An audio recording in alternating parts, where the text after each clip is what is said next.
Mabuti na lang mga kaibigan, oh. Mayroon tayong magugulay dito, oh. Ayan, tama na tong ating gulaying pitsay, oh. Sus, mga kaibigan, mga bilihin ngayon. Pag uwi mo ng Pilipinas, sus, grabe kamahal ang mga bilihin na. Yung 1,000, sus ko, kung hindi ka talaga marunong dumiskarte, no? Kunti lang ang mabibili mo. Pero pag ikaw talaga nandyan ka sa city, sus, napakamahal na ng mga bilihin, mga kaibigan. Kaya tingnan mo nga naman, oh. Oh, dito kami sa abroad. Kailangan din nating magtanim-tanim kay, oh, tingnan mo, maliit pa yung ating mga sayuting iba. Pero mga kaibigan, magpunla ako ng sayuti dahil mahal ang sayuti na yan. So, kailangan kong magpunla. So, nagpapatanda tayo. So, ngayon po, grabe na kamahal ang mga pamilihin ngayon, lalo na yung mga gulay. Ito lang yung lutuin ko kasi pang ano lang, ako lang, umalis na yung mga chikiting ko. Oh, pag gustuhin natin maganda talaga yung may tanim tayo sa bakuran kasi nga, pag gustuhin natin magluto mga kaibigan, mayroon po tayong maluluto, mayroon tayong makukuha, mayroon tayong ma-harvest, di ba? So at least kahit papaano, mayroon tayong magagamit. Hindi na tayo tatakbo. Naku, ang busy ng buhay dito, tatakbo pa tayo sa tindahan. Pero depende lang po yan kasi iba-iba naman tayo ng mga diskarte sa buhay, no? So ito mga kaibigan, ito yung pitsay natin. Doon din sa kabila, mayroon din tayong mga pitsay. So, ayan. Okay, mga ganito, oh. Di marami ng dahon ang pitsay sa atin. So, siguro mga 30 pesos, depende. Makabili ka na ng 3 ganito, 30 pesos na. Yung ganitong, ang tawag yan? Yung isang bangan ba? Hindi ko alam, no, magkano kasi matagal na din akong hindi nakauwi sa Pilipinas. Kaya pag umuwi ka mga kaibigan, hindi ka talaga pwedeng wala kang pamasahe. Sus, kailangan mo talagang mag-ipon ng pera. Kaya, number 1, pamasahe. Ang mahal na ng mga pamasahe dyan. Pagdating mo dyan, mayroon bang magbibigay sa'yo ng pera, di ba? Wala namang nagbibigay sa'yo ng pera. Kaya kailangan mo talagang mag-ipon. Yung iba nga dito, umabot na nga ng 20 years. Hindi pa nakauwi dahil sobrang magastos. Pamasahe lang, lalo na nasa kabilang mundo ka pa. Grabe ang abutan mong mga pamasahe. Oo. Kaya hindi din talaga hindi din talaga madali, ganun kadali na Inday. Bakit Inday hindi ka pa nakauwi? Ganun. Oh. Kailan ka uuwi? Oh, kung malapit lang yan, 1 oras lang yan, ay lipad na tayo. Pero marami tayong kailangan talagang ibabalance. So, ayan, naluto na yung Mickey natin. Turn off na natin. Okay. Kaya, marami talaga tayong kailangang ibabalance na ating gastusin, pamasahe, ganun. Diba? So, lagyan natin siya dyan.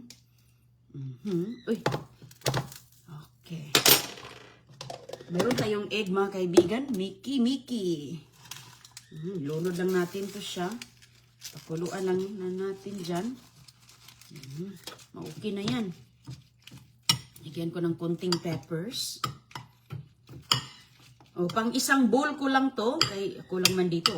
Nandun na sa school yung mga chikiting natin. Kaya, uy, maganda talaga yung mga tanim natin. Kaya organic yan, mga kaibigan. Wala akong nilalagay na mga pang-magic. Walang mga magic na. Oops.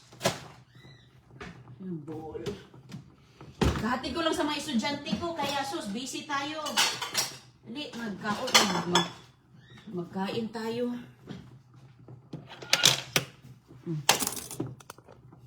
Diba mga kaibigan, sus ko, dyan din sa dito, mainam na dito kasi meron kang makukuha sa basura dito. Meron kang makukuha sa basura dito mga kaibigan, kaya malaking tipid din talaga. Ayan, mga prutas dito, dami sus, dami nga ako sa freezer kailangan natin, takbo lang doon. Pero dyan sa Pinas, sus ko, mahirap talaga. Kaya sus, mga kaibigan, laban lang talaga tayo. Kung anong mga diskarte, gagawin natin. Magtanim, mayroong dyan. Meron naman kayong yung mga bote ng mga water bottle dyan. Ala, yan na sako. Oh, basta mayroon lang mailagay na. Ang pitsay mabilis lang maano ang pitsay. Yan lang ilagay ko dyan ng sabaw dito sa bowl natin. Ang pitsay, mabilis lang man ang pitsay mga kaibigan. Ito nga, katatanim ko lang. Naka-harvest na tayo. Kuha muna tayo ng eggs na meron akong itlog. Hatiin lang natin siya. Kaya nga, mahirap talagang gusto man nating umuwi sa Pilipinas. Pero dami din nating mga responsibility doon mga kaibigan. Dami din nating mga responsibility. Kaya, so sila ka talaga basta-bastang maka-go here, go there. Okay lang kung malapit lang ba. Pamasahe dito, hindi ka makauwi ng Pilipinas kung ano. Wala kang mga libo-libo din. Kay, sus, ang mga pamasahe dyan, sobrang mahal na, di ba? Sobrang mahal na ang pamasahe. Mga pagkain. Sus ko, grabe talaga. Pero sige lang, laban lang tayo kay ano din kasi yan wala na kasi ngayong mga farmers nag-abroad na ang mga farmers mga kaibigan. Ako, number 1 ako, farmers ako, lumaki ako dyan sa bukid Isa ako sa nagtatanim ng mga mais. Wala na ang mga farmers, nang-abroad na. Kay yung mga binibenta namin, parang hinihingi na lang ang presyo. Sino ba mang gusto mag-farmer dyan? Ngayon nga, meron nang ngayon, pero nag-ano lang sila, pang-ano lang nila, pangkain lang nila. Hindi talaga yung binibenta. Diba? Okay, sige. Ayan po mga kaibigan, konti lang, lutuin lang natin ng konti-konti ang pizza. Tapos,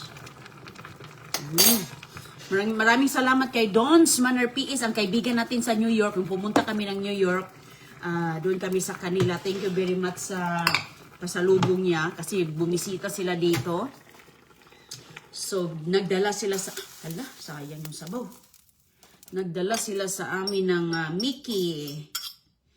Mickey ito, pero nilagyan ko ng noodles. Ayan, ay. Noodles. Yung itlog, dalawahin na natin kay maganda ito sa utak ang itlog. Protein. Hala, kagwapa. Gumanda na. Looking good na siya, mga kaibigan. Sus ko. Yan pa ba? Oh, wow. Isang ano, hala, ano pala yung sabaw ko? Or ano ba to? Basag ba to? Or yung sabaw, mga kaibigan na... Uy, hala. Sabi ni. Yung sabaw na...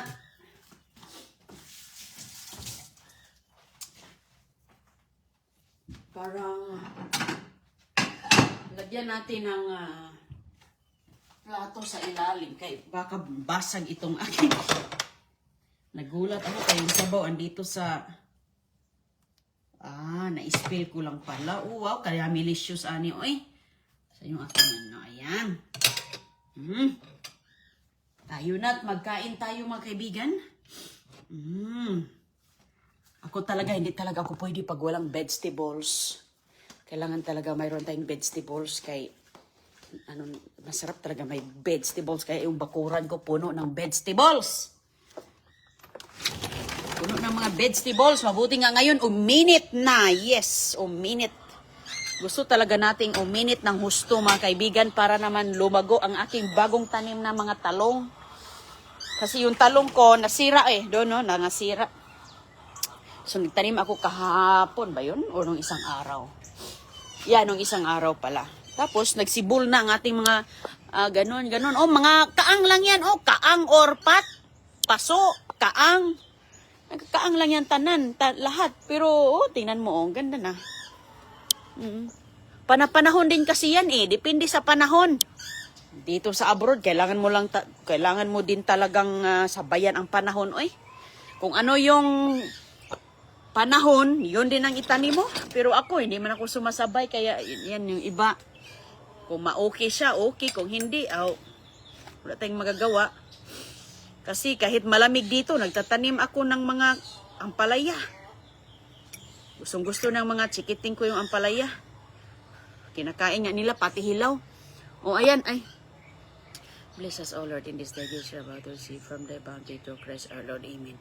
Salamat, Lord, sa mga taong nagbibigay sa akin ng mga pagkain.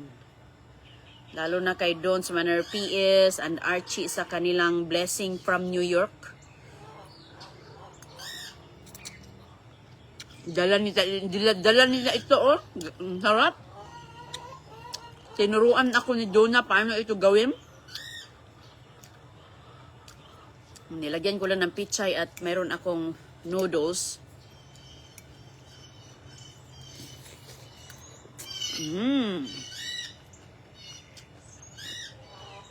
With egg. Kumusta dyan? Ang pichay dyan sa atin, mahal no? Grabe. Tatlong ganito. Maliit lang siya. Yung isang puno ng pichay, 3 piraso 30. Sabi ko, wow. Grabe, no? Tapos yung isang pirasong itlog, magkano? 10 pesos? Pero, sus ko mga kaibigan, hindi ko makapaniwala noon, no? Grabe talagang pagbabago, no? Grabe ang pagbabago. Lalong mahal. Pero sige lang, laban lang tayo, no?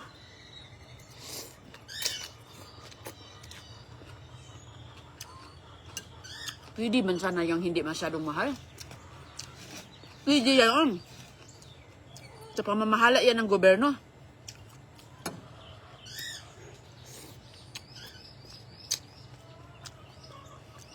Pwedeng hindi yan ganyan kamahal ang mga bilihin natin.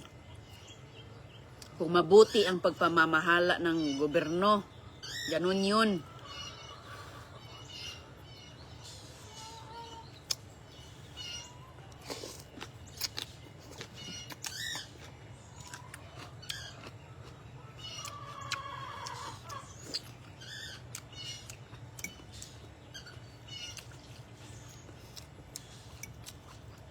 Hello sa inyo dyan, magandang gabi. Wala nang lamig dito. Tapos nang lamig, ma'am.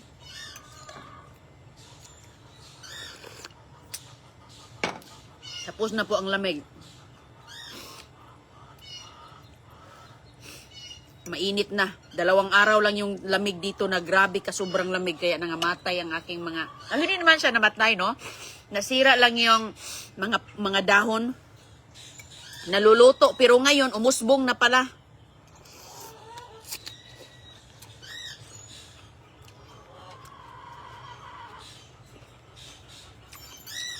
Mabuti ka pa dyan. Mabasura. Dito, ma'am. Masura ka talaga, ma'am, dito kung gusto mo. Kaya, malaki dalagang tulong din. Nasa school yung mga anak ko kasi dito umaga po. Kauwi ko lang galing school. Hatid. Tayo mga nanay, mga kaibigan, aga natin gumising. Sus ko. Pag uwi sa bahay, yung mga labahan ko, hindi pa ako tapos.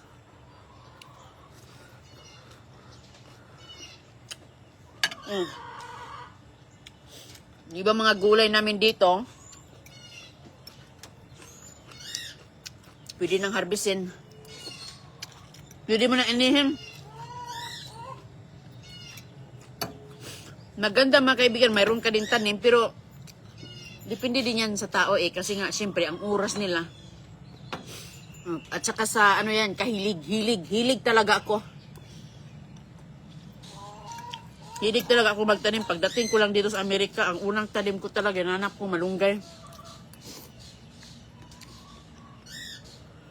Yun talaga yung una kong hinanap. Sabi ko, magtanim ako. Kasi kapag wala kang ulam, magluto ka lang ng malunggay, sa bawan mo, lagyan mo ng lagyan mo lang ng tanglad, ulam na yan namin. Lagyan ng asin, okay na. okay na kami. Sus, napaka-super food yung malunggay, oy. Ang mahal yan dito sa abroad, mga kaibigan. Kaya wag talaga basta-bastahin ang malunggay. Pansinin nyo talaga yan dahil nandyan lahat ang mga benepisyo.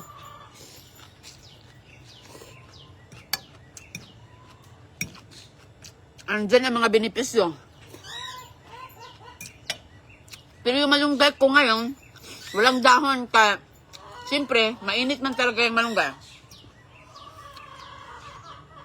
Nasunog ang mga dahon niya. Kaya, ayan. Di ba? Madam, ikaw ba yung nakausap ko sa video call? Mamila Vergara, hindi po. Hindi ba ako tumatawag? Mga scam yan. Block nyo yan. Hindi ako tumatawag sa mga followers ko. Kung kayo po ay nanalo, nabigyan ng mga balikbayan box o anumang mga pamimigay natin,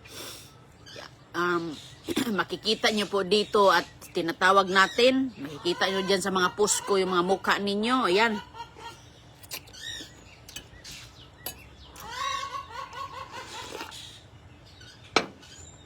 Dito sa abroad, mga kaibigan, walang pabagal-bagal kumain. Mabilisan.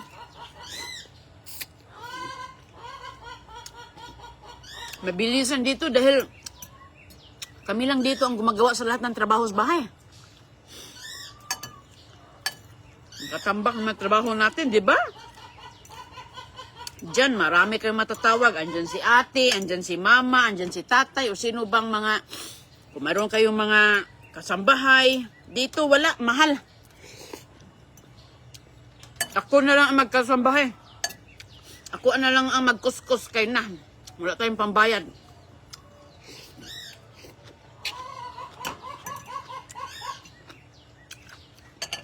Sa abroad, lahat ng mga gawain na hindi mo pa nagawa sa Pilipinas, magagawa mo dito sa abroad. Dahil ang bayaran dito, walang katapusan. Hindi humihinto, tuloy-tuloy.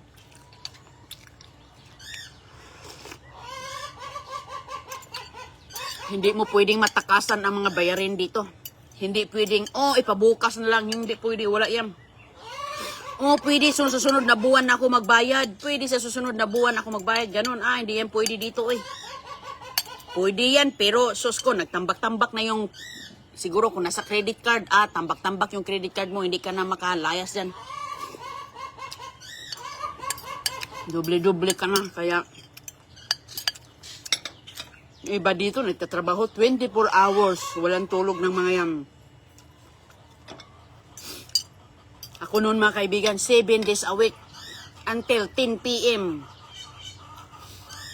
Ano ko na trabaho? 9 a.m. to 10 p.m. ng gabi. Kasi, sa araw, ibang trabaho. Sa gabi, iba din trabaho ko. Kasi nga, yung kutsi natin, utang. Yung tirahan natin, utang. O, diba? Marami kang bayaran dito. Hindi naman pwedeng wala kang kotse dito dahil wala namang pedicab dito na para, mama, alika, wala.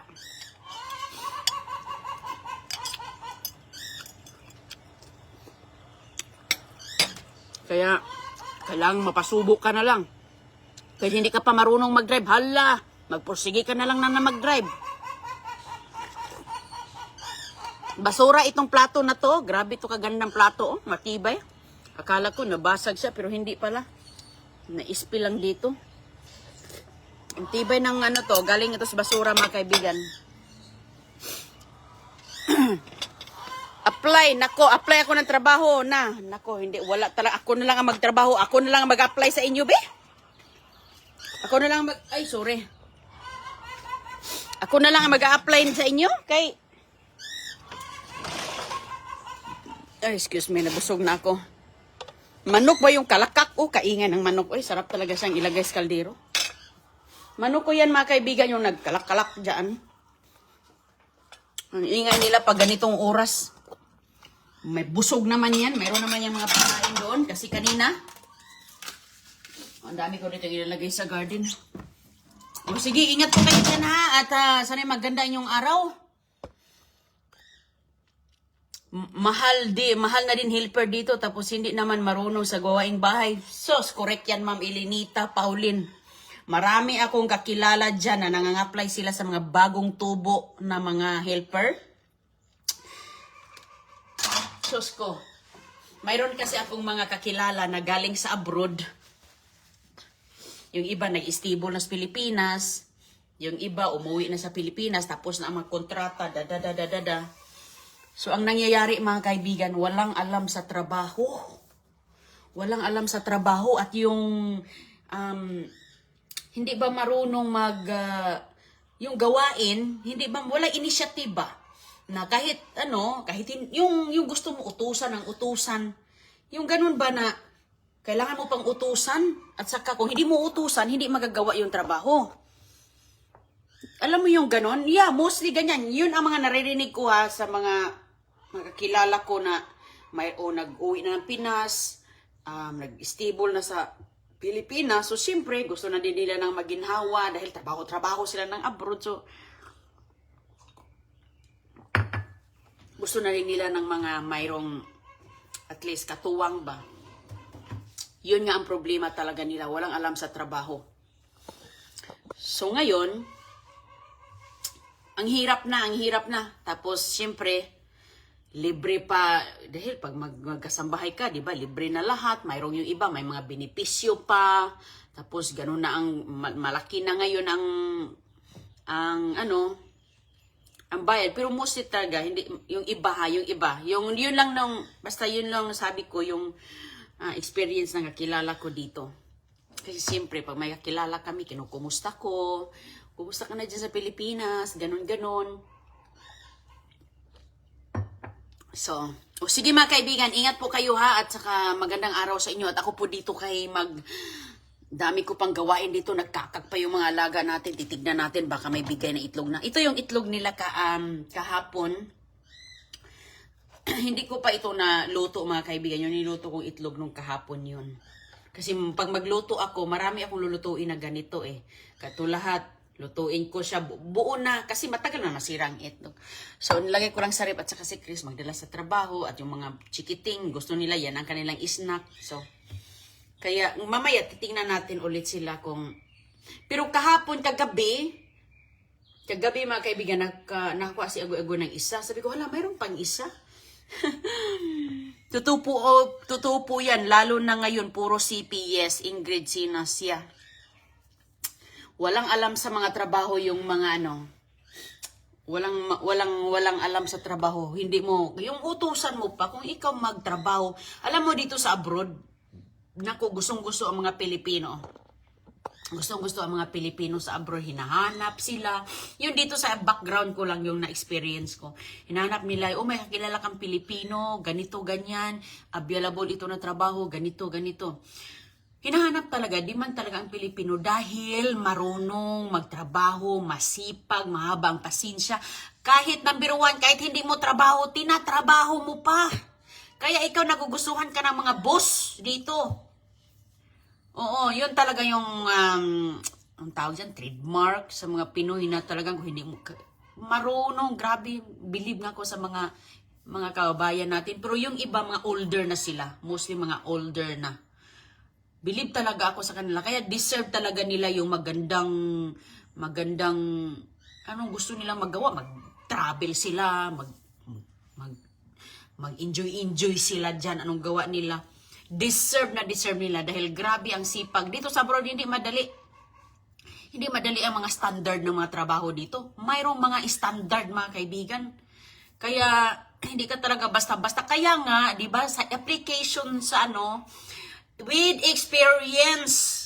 Dahil paglabas mo ng ibang bansa, may mga standard yan silang gusto nilang mga aabutin. Yung mga boss ninyo, mayroon silang mga expectation. Kaya di ba nakikita nyo, with experience, 10 years experience, 5 years experience. Dahil yun po, kaya kung may plano kayo in the future, 10 years from now, gusto nyo mag-abroad, maglikom kayo ng mga magagandang experience. Dahil para pagdala nyo, yun yung pangbato ninyo sa ibang bansa. Dahil dito, siyempre, meron namang mga training yan, no? Pero yung training, mga kaibigan, hindi naman yan isang isang taon, 3 buwan, siguro mga weeks lang ang mga training na yan. Siguro 1 week lang, isampa ka na sa trabaho. Kaya dapat ikaw, kaya grabe talaga ang yung mga nag-hire. Pero, sige mga kaibigan, ingat po kayong lahat at sana po ay gabayan kayo ng kung may kapalaraw-araw sa mga plano natin sa buhay. Magdasal lang po tayo, magpakabuti tayo sa kapwa, marunong tayong mahalin ang kapwa natin, yung mga nangangailangan. Hindi naman kailangan pinansyal lang itulong natin. Baka kailangan niya ng kausap, kailangan niya ng karamay. Malaking biyaya na yan. Yan ang blessing. Kaya kailangan nating maging charitable tayo. Hindi lang po sa financial, no? Kundi, anong magagawa natin? May lakas tayo. Tulungan natin sila. Makinig tayo sa makinig tayo sa kanilang mga i-share nila sa iyo. Malaking tulong na yung mga gawin. Kaya para mapasayan natin ang Panginoon dahil doon, kung ano yung mga utos ng Diyos sa atin, mahalin natin ang kapwa natin. Ganun lang naman di ba? Kaya ingat po kayo at God bless po at yun, salamat.